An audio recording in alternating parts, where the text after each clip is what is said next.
और अभी अखिल भारतीय प्रचार प्रमुख ऐसा दायित्व है और आपका केंद्र भाग्यनगर। साथ में इस सभागार में उपस्थित श्रीमान आलोक कुमार जी, आप भी प्रचारक हैं, मूलतः मेरठ के हैं और अखिल भारतीय सह प्रचार प्रमुख ऐसा आपका दायित्व है। आपका केंद्र रांची है।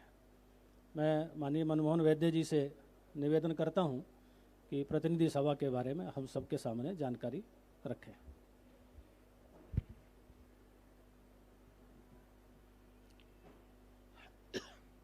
नमस्कार। करीब 1500 कार्यकर्ता यहाँ पर अपेक्षित है, यह जानकारी आपको मिली है। और हर 3 साल के बाद संघ के प्रतिनिधि शाखा में से चुने जाते हैं। संघ में एक प्रतिज्ञा का कार्यक्रम होता है। 18 साल की आयु के 18 से ऊपर ऐसे संघ स्वयंसेवक जो जीवन भर संघ कार्य में करूँगा ऐसी प्रतिज्ञा लेते हैं। ऐसे प्रतिज्ञित और कार्यशील ऐसे स्वयंसेवकों में से, ऐसे 50 स्वयंसेवकों में से एक शाखा प्रतिनिधि चुनते हैं। ऐसे 40 शाखा प्रतिनिधि में से फिर एक अखिल भारतीय प्रतिनिधि हर 3 साल के लिए चुने जाते हैं। ये संघ का चुनाव का वर्ष है। ऐसे 203 प्रतिनिधि, जो नाम है अखिल भारतीय प्रतिनिधि सभा, तो 203 अखिल भारतीय प्रतिनिधि जो सारे भारत के शाखाओं से चुने गए हैं, जैसे यहाँ पर रहेंगे। एक संघ की रचना में प्रांत संघचालक, प्रांत कार्यवाह, प्रांत प्रचारक, उनके सहायक ऐसे रचना है, जिनको अखिल भारतीय कार्यकारी मंडल कहते हैं। ऐसे अखिल भारतीय कार्यकारी मंडल के मेंबर्स 435 हैं। फिर प्रत्येक ऐसे 45 प्रांत संघ दृष्टि से है। प्रत्येक प्रांत के शारीरिक, बौद्धिक, व्यवस्था, सेवा, संपर्क, प्रचार, प्रचारक ऐसे जो कार्य विभाग है, उनके प्रमुख भी सारे देश यहाँ पर आते हैं। इनकी संख्या करीब 300 है। संघ के स्वयंसेवक समाज जीवन के विविध क्षेत्रों में जो राष्ट्र जागरण का कार्य करते हैं, ऐसे 35 से अधिक संगठन काम करते हैं। तो ऐसे संगठनों के भी कुछ करीब 300 कार्यकर्ता यहाँ अपेक्षित है। ऐसे कुल 1500 की संख्या होती है। वो सारे में जो विविध संगठनों में जो महिलाएं सक्रिय है, प्रमुख स्थान पर वहाँ काम कर रही, ऐसी करीब 44 महिलाएं भी इस बैठक में अपेक्षित है। संघ कार्य की जानकारी तो लगातार संघ कार्य 2017 के बाद लगातार बढ़ रहा है और कोरोना के बाद भी संघ की वृद्धि तुरंत पश्चात फिर चल रही है। संघ की रचना में एक 45 प्रांत होते हैं। प्रांतों के नीचे विभाग है, उसके नीचे जिला है। ऐसे कुल 922 जिला सारे भारत के हैं। तो करीब 99% जिलों में संघ का कार्य है, जिनको हम तहसील या डेवलपमेंट ब्लॉक कहेंगे। ऐसे करीब 6597 6597 खंड है। इसमें भी करीब 90% खंडों तक प्रत्यक्ष संघ की शाखा है। तो संघ कार्य बढ़ रहा है, संघ का विस्तार भी बढ़ रहा है। इसलिए कुछ वर्षों से हमने उसके भी नीचे एक 12-15 गाँवों का समूह उसको मंडल नाम दिया है। ऐसे 58,981 मंडल है। अभी संघ का फोकस सभी मंडलों तक अपना कार्य पहुँचे इस पर है। अभी 47% ऐसे मंडलों में संघ कार्य पहुँचा है। बाकी शेष मंडलों में इस आने वाले 1.5 वर्ष में हम कार्य पहुँचाने का हमारा प्रयत्न रहेगा। दैनिक चलने वाली शाखाएं अभी 73,117 इतनी है। 73,177। इन शाखाओं में करीब 60% शाखाएं छात्रों की, विद्यार्थियों की है और कमाने वाले व्यवसायी स्वयंसेवक शाखा करीब 40% है। 40 साल से आयु के जो प्रौढ़ स्वयंसेवक है, ऐसे प्रौढ़ों की शाखाएं 11% है, यानी यूथ संघ कार्य में काफ़ी सक्रिय है। ये इस पर से ध्यान में आता है। शाखाओं की संख्या में भी लास्ट ईयर से करीब 4,466 शाखाएं बढ़ी है। दैनिक शाखा के अलावा एक साप्ताहिक मिलन, सप्ताह में एक बार शाखा चलती है, ऐसे साप्ताहिक मिलन भी करीब 27,717 स्थानों पर साप्ताहिक मिलन चल रहे हैं। इन साप्ताहिक मिलन संख्या में भी लास्ट ईयर से 840 की वृद्धि हुई है। इस प्रकार के संघ कार्य का विस्तार हो रहा है। जहाँ नगर महानगर, वहाँ पर 10,000 का यूनिट, उसको नाम दिया बस्ती। ऐसे करीब नगर और महानगर के नगरों में 44,411 ऐसी कुल बस्तियाँ हैं। इसमें 52% बस्तियों में प्रत्यक्ष संघ की शाखा चलती है।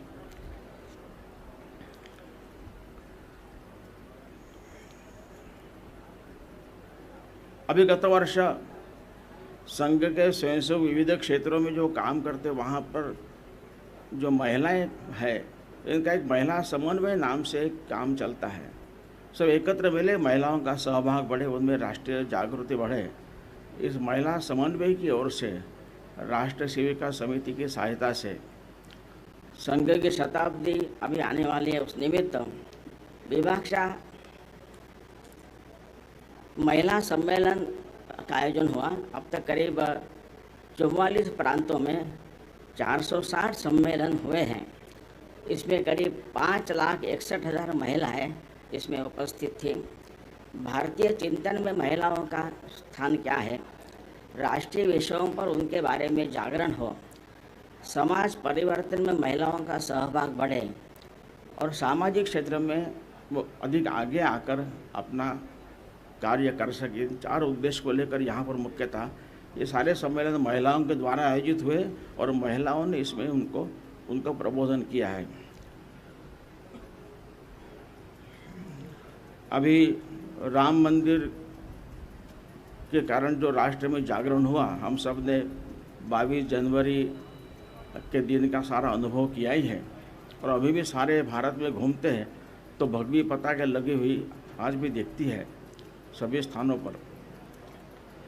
तो ये सर्वाधिक व्यापक ऐसा जनसंपर्क हुआ है। जो अयोध्या जी में पूजित जो अक्षताओं का वितरण हुआ, जो आंकड़े आए वो संघ स्वयंसेवक या विविध क्षेत्र के कार्यकर्ताओं के द्वारा हुआ संपर्क है। उसके बियॉन्ड लोगों ने इसमें सहभाग किया है। तो करीब 5,98,778 इतने गाँवों में यह संपर्क हुआ है। ये भारत के कुल गांव संख्या का 90% है। करीब 19 करोड़ 38 लाख परिवारों में संपर्क हुआ है और करीब 44,98,000 कार्यकर्ता इसमें सक्रिय हुए हैं। ये हमारी नॉन जानकारी, इसके आगे भी बियॉन्ड हुआ है। और सबसे बड़ा कार्यक्रम जो 22 जनवरी को हुआ, करीब 5,60,000 स्थानों पर करीब 9,85,000 कार्यक्रम हुए। ये मुख्यतः मंदिर केंद्रित कार्यक्रमों की जानकारी है और करीब 27 करोड़ 81 लाख 54,000 से अधिक ऐसे लोग इसमें सहभागी हुए। इतना व्यापक सारे भारत में सभी गांवों में करीब करीब इतना उत्साहपूर्ण और कोई भी अन्यथा घटना होने के सिवाय यह जो कार्यक्रम ऐसा अभूतपूर्व हुआ है और इस कारण एक सारे समाज में एक ऊर्जा का अनुभव आ रहा है। इसलिए संघ की योजना, इस सारे जो संपर्क हुआ है, खूब लोग एक अनुकूल है, लोग उत्साह में है। तो अभी संघ शताब्दी तो अगले 2025 के विजयादशमी से 2026 विजयादशमी तक होगी।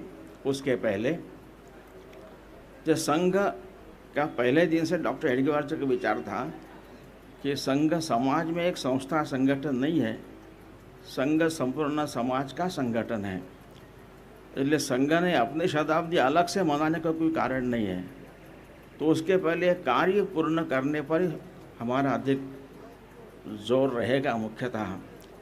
इसलिए अगली विजयादशमी के पहले, प्रत्येक शताब्दी वर्ष आरंभ होने के पहले संघ का विस्तार अधिकाधिक व्यापक हो, कार्य का दृढ़ीकरण हो, इस पर सबका बल रहेगा। और प्रत्येक संघ शताब्दी वर्ष से जो समाज परिवर्तन के कार्य में स्वयंसेवक लगना चाहिए, राष्ट्र की सर्वांगीण उन्नति करने के लिए स्वयंसेवक संघ में सक्रिय होता है, उनकी सक्रियता बढ़े। और जो 5 विषयों के बारे में आपको जानकारी मिली है, जो पंच परिवर्तन है, कुटुंब प्रबोधन, पर्यावरण रक्षा, सामाजिक समरसता, नागरिक कर्तव्य पालन और स्वदेशी का आग्रह, स्व का प्रगटीकरण समाज जीवन के हर क्षेत्र में हो, इन 5 विषयों को लेकर स्वयंसेवक सक्रिय होंगे। उसके पहले संघ का अधिकाधिक कार्य विस्तार करने का हमारा प्रयास है। और अभी राम मंदिर के कारण इतना व्यापक जनसंपर्क हुआ है, अनेक लोग विदाउट दे ज्वाइनिंग आरएसएस संघ के साथ ऐसे परिवर्तन के कार्य में सहयोग होने के लिए तैयार हैं। उन सबको साथ लेकर हम लोग तो एक बहुत बड़े संघ का नेटवर्क तो बढ़ रहा है, उससे बहुत कई गुना व्यापक समाज का सहयोग, जिसके माध्यम से यह परिवर्तन करने की योजना बनेगी। और संघ में लोगों की ज्वाइन करने की उत्सुकता तो बढ़ ही रही है। 2017 से 2023 तक जिनको संघ में जुड़ना है और किसको मिलना पता नहीं है, they send a request on the website of RSS, join करना मुझे संघ। जैसे ज्वाइन आरएसएस की रिक्वेस्ट 2017 से 2023 तक प्रतिवर्ष एवरेज 1 लाख से अधिक ऐसी रिक्वेस्ट आई है। और विशेष अभी जनवरी फरवरी 2 महीनों में ये रिक्वेस्ट जो है डबल हुई है। लास्ट ईयर जनवरी फरवरी मिलाकर 13,168 ऐसी रिक्वेस्ट आई थी। 2024 के जनवरी फरवरी 2 महीनों में यह रिक्वेस्ट 27,362 ऐसी है। हो सकता है राम जी की कृपा से जो चला है अप्रूवल, इस कारण लोगों की उत्सुकता बढ़ी है। ये रिक्वेस्ट करने वालों में 70% ये 20 से 35 आयु के यूथ होते हैं। नागपुर के लोगों के लिए संघ शिक्षा वर्ग यहाँ हमेशा होता रहा है, उसकी जानकारी है। लेकिन अभी संघ के शिक्षा वर्गों के प्रकार में थोड़ा बदल हुआ है। जैसे हम लोगों को यहाँ हमेशा तृतीय वर्ष होगा और तृतीय वर्ष का समापन कार्यक्रम हम लोग कवर करने आते हैं। थोड़ा ये कंटेंट बदला है, थोड़ा नॉमेनक्लेचर बढ़ा है, चेंज हुआ है। जैसे पहले 7 दिन का प्राथमिक शिक्षा वर्ग, 20 डेज का प्रथम वर्ष, 20 डेज का द्वितीय वर्ष जो क्षेत्रशः होता था, और नागपुर का वर्ग तृतीय वर्ष 25 दिन का ऐसा जो होता था, उसमें थोड़ा चेंज हुआ है। तो अभी 3 दिन का एक प्रारंभिक वर्ग होगा जो एकदम रॉ ऐसे नए लोगों को सीधे इसमें लेंगे।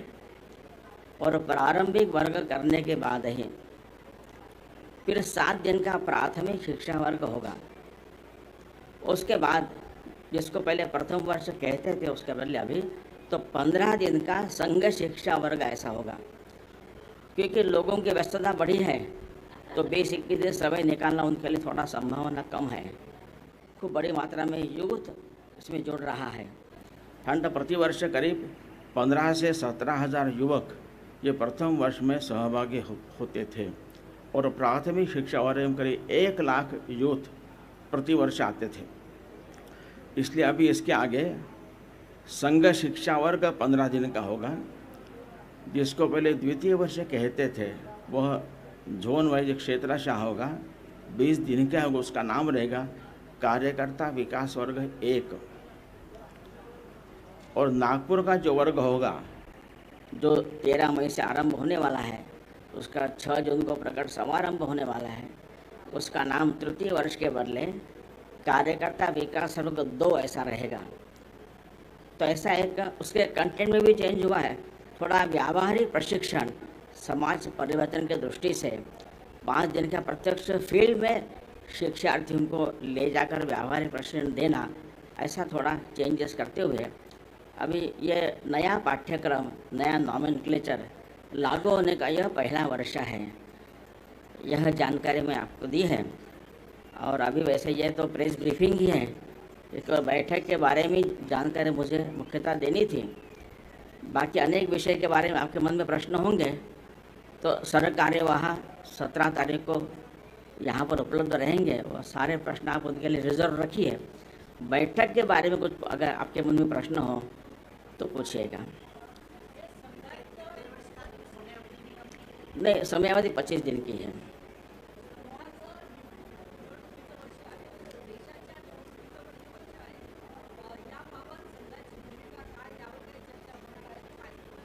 चर्चा करण्याचं कारण नाही, सर्वाधिक मतदान झालं पाहिजे हे नागरिक कर्तव्य म्हणून आपलं काम आहे ना, त्यामुळे ते आव्हान असणार आहे। स्वयंसेवक देखील लोकांनी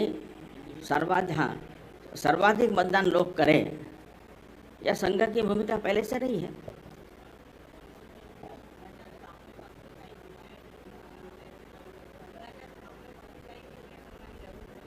काही स्थापनेपासून काही विषय संघाने धरून ठेवले होते। संघाच्या स्थापनेपासून संघाने काही विषय धरून ठेवले होते, त्याच्यामध्ये राम मंदिर, आर्टिकल 370 आणि सीए आता लागू झाला आहे। तर पुढच्या शताब्दी महोत्सवाच्या काळात ABPS मध्ये पुढच्या 100 वर्षाचं किंवा 25 वर्षाचं काही प्लॅनिंग होतं आहे का? आपण अखंड भारतची भूमिका आता मनमोहन सरसंघचालकांनी काही ठिकाणी मांडली होती, या संदर्भात काही भूमिका ABPS मध्ये होणार आहे का? या बैठकीत नाही, बाकी यासंबंधी प्रश्न आपण 17ला विचारा त्यांना।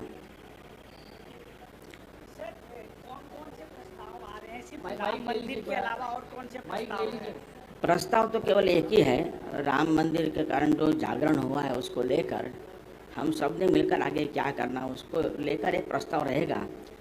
और देवी अहिल्याबाई होलकर जो एक एग्जाम्पलर ऐसे रोलर थी, एक महिला भी थी, तथाकथित पिछड़े जाति से भी थी, उसका जो राष्ट्रीय दृष्टिकोण था सारे भारत में धार्मिक स्थानों का पुनरुद्धार करना, लोगों की आर्थिक व्यवस्था ठीक करना, अच्छा सुशासन वगैरह, उनके जीवन के बारे में बहुत कम जानकारी लोगों को है। उनको लेकर देश भर में एक जानकारी देने के लिए कार्यक्रम होंगे। तो उस निमित्त सरकारी का स्टेटमेंट केवल यहाँ पर जारी होगा। एक प्रस्ताव है, एक स्टेटमेंट है। अभी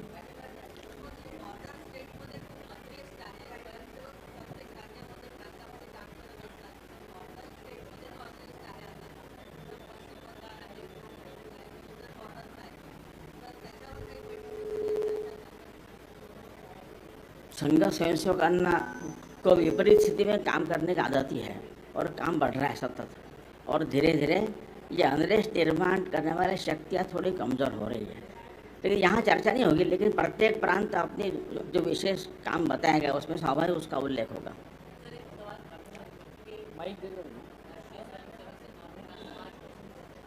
साथ लेकर चलना है। और अब भव्य राम मंदिर के उद्घाटन के बाद तो अब वो जो एक झगड़ा था, एक फॉल्ट लाइन जो थी वो भी अब ख़त्म हो गई है। तो अब जो दूसरी कम्युनिटीज़ हैं, जो माइनॉरिटीज़ हैं, वो उनका किस तरह से कैसे रीच आउट करेगा संघ उनके बीच में, कैसे अपने आप के साथ जोड़ेंगे? क्योंकि आपने कहा कि एक सोशल ऑर्गेनाइजेशन सबसे बड़ा ये बड़ा है। संघ की भूमिका पहले से यह है कि भारत का 140 करोड़ समाज सारा हिंदू ही है, क्योंकि सबके पुरखे हिंदू थे। हमारी संस्कृति एक है और हमारी भारत माता है। और संघ कार्य में, संघ शाखा में जिनको आप मायनॉरिटी कह रहे हैं, ऐसे लोग सामाजिक स्थितीबद्दल आणि शेतकऱ्यांच्या स्थितीबद्दल यात कुठे चर्चा होऊन राहिलेली आहे का? कारण की एकही प्रस्ताव तुमचे नाही आहे म्हणून विचारतोय। इस बैठक में नहीं होगी, कुठलीच चर्चा होणार नाही आहे। देशाच्या एकंदर अंतर्गत सुरक्षा सभी क्षेत्र में स्वयंसेवक काम कर रहे हैं, समाज को साथ लेकर। तो ऑलरेडी वो लोग काम कर ही रहे हैं। रिव्ह्यू मध्ये काही मिळालं का? संगठन आढाव्यात काही मिळत आहे? सरकारी को पूछिए आप। चलिए, तो आप सबका धन्यवाद। आपका ये लास्ट क्वेश्चन। अब एक साथ पूछ लीजिए और जवाब दे देंगे। आपका सुनाई नहीं दिया कुछ। आप माइक ले लीजिए ना, ऐसा मत। माइक दीजिए। हॅलो. CAA लागू झाल्यानंतर सर्वाधिक घरे बांगलादेशी आणि पाकिस्तानी यांना मिळणार असं अरविंद केजरीवाल म्हणतात, यावर आपलं काय मत आहे? सर, आपने कहा संघ के स्वयंसेवकों का ये हमेशा ऑब्जेक्टिव रहे कि सर्वाधिक मतदान हो, तो ऐसा आह्वान कुछ होगा अभी आगे चल के? स्वयंसेवक घर घर जाकर बात करते हैं, ऐसे ही होगा। चलिए ठीक है, आप सबका धन्यवाद। बाद में पूछिए आप उसको, ये बैठक के बारे में विषय नहीं। धन्यवाद। चलिए अभी परसों यानी 17 तारीख को माननीय सरकार्यवाह जी की प्रेस वार्ता होगी। जैसे अभी 12:30 बजे उसका समय रहेगा, लेकिन फिर भी कल आपको लिखित में सूचना उसकी आएगी। अभी यहाँ जो प्रचार विभाग के कार्यकर्ता हैं, तो माननीय सरकार्यवाह जी द्वारा जो अभी प्रतिवेदन प्रस्तुत किया जा रहा है, उसकी एक एक प्रति एक मीडिया हाउस के हिसाब से आपको मिलेगी। अधिक प्रतियां नहीं है, बाकी सॉफ्ट कॉपी किसी को चाहिए होगी तो वो भी उपलब्ध हो जाएगी, लेकिन एक हार्ड कॉपी जो है वो यहाँ से अपने कार्यकर्ता यहाँ पर हैं, उनसे लेकर के जाएं। आप सब लोग बहुत बहुत धन्यवाद।